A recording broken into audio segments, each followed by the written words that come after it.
नमस्कार दोस्तों, daily current affairs की सीरीज़ में आपका फिर से स्वागत है। आज का हमारा पहला क्वेश्चन है, भारतीय वायुसेना के नए उप प्रमुख कौन बने हैं? ये हमारे एयर मार्शल आशुतोष दीक्षित। ये 1 जुलाई को पदभार ग्रहण किए हैं। ये 91 vice chief of air staff हैं। अगला क्वेश्चन है हमारा, अग्निकुल कॉस्मोस ने सार सैटेलाइट सहयोग हेतु किस कंपनी के साथ समझौता किया है? ये आईसी फिनलैंड की कंपनी है जो भारत की अग्निकुल कॉस्मोस के साथ एसएआर उपग्रहों के विकास और रिमोट सेंसिंग संचालन के लिए रणनीतिक समझौता किया है। एसएआर का फुल फॉर्म है सिंथेटिक अपर्चर रडार। एसएआर एक माइक्रोवेव आधारित रिमोट सेंसिंग तकनीक है जो बादलों और रात में भी पृथ्वी की तस्वीरें लेने में सक्षम है। अगला क्वेश्चन है हमारा, केंद्र सरकार ने एनआईएफ में अतिरिक्त कितने करोड़ रुपए का निवेश की मंजूरी दी है? यह 30,000 करोड़ रुपये। एनआईएफ एक आधारभूत संरचना परियोजनाओं के निवेश के लिए फंड जुटाता है। एनआईएफ का पूरा नाम है national investment and infrastructure fund. 30,000 crore रुपये की अतिरिक्त राशि के बाद कुल सहकारी प्रतिबद्धता 60,000 करोड़ रुपये हो गई है। नेक्स्ट क्वेश्चन है हमारा, आयुष्मान सारथी किस योजना से संबंधित एआई चैटबॉट है?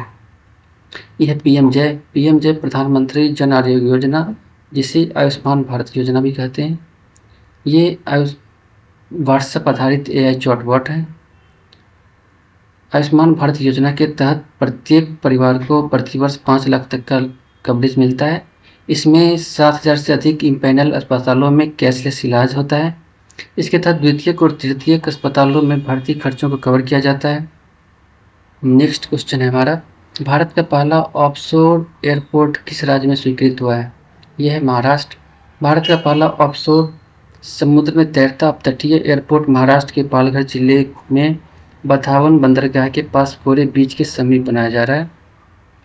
अगला क्वेश्चन है हमारा, केंद्रीय स्वास्थ्य मंत्रालय द्वारा दवाओं के डेटा को एकीकृत करने के लिए किस आधिकारिक डेटा स्रोत की शुरुआत की गई है? यह नेशनल ड्रग रजिस्ट्री। केंद्रीय स्वास्थ्य मंत्री जेपी नड्डा ने आयुष्मान भारत डिजिटल मिशन के तहत दवाओं के डेटा को एकीकृत करने के लिए राष्ट्रीय औषधि पंजीकरण को लॉन्च किया है। अगला क्वेश्चन है हमारा, भारत के 97 ग्रैंड मास्टर शतरंज ग्रैंड मास्टर हाल ही में कौन बने हैं? ये हैं हर्षवर्धन जेबी। चेन्नई के 22 वर्षीय हर्षवर्धन जेबी दूसरे 14 शतरंज ग्रैंडमास्टर रॉबिन टूर्नामेंट के दौरान ये प्रतिष्ठित खिताब हासिल किया, जहां 2500 के आवश्यक फीले एलो रेटिंग को पार कर लिए। अगला क्वेश्चन है हमारा, केंद्रीय ग्रामीण विकास मंत्रालय द्वारा जून 2026 के अंत में वित्तीय निगरानी के बढ़ाने के लिए कौन सा पोर्टल लॉन्च किया है? यह ग्रामीण विकास ऑडिट ट्रैक। अगला क्वेश्चन है हमारा, 9 जून 2026 को संपन्न हुए ग्लोबल स्किल्स चैलेंज ऑस्ट्रेलिया 2026 में भारत ने कुल पदक कितने जीते हैं? ये भारत ने कुल 5 पदक जीते, जिसमें 3 स्वर्ण, 1 रजत और 1 कांस्य पदक जीते हैं।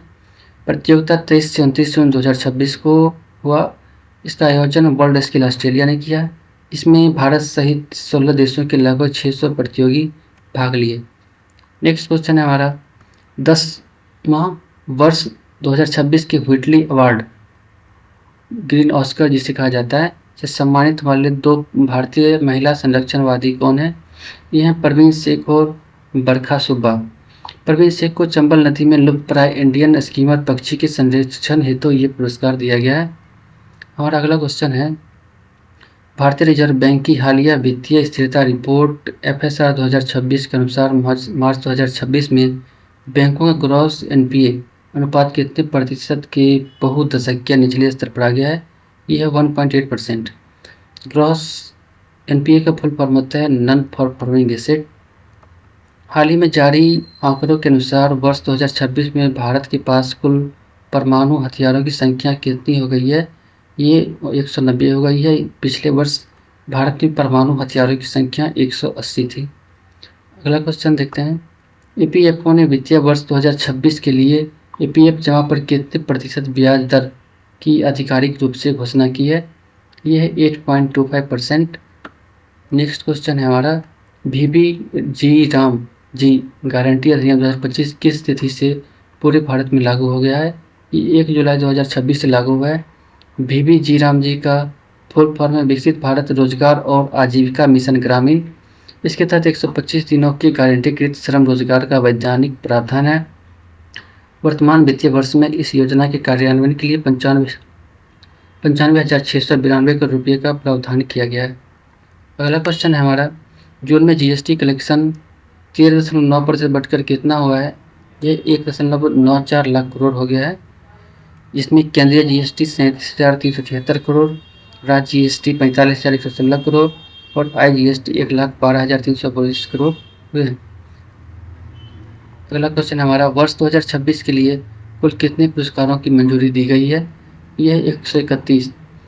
इसमें 5 पद्म विभूषण, 13 पद्म भूषण और 113 पद्मश्री शामिल हैं। आज का जीएस का सीरीज यही खत्म होता है। फिर से मिलेंगे अगली वीडियो में, तब तक के लिए नमस्कार।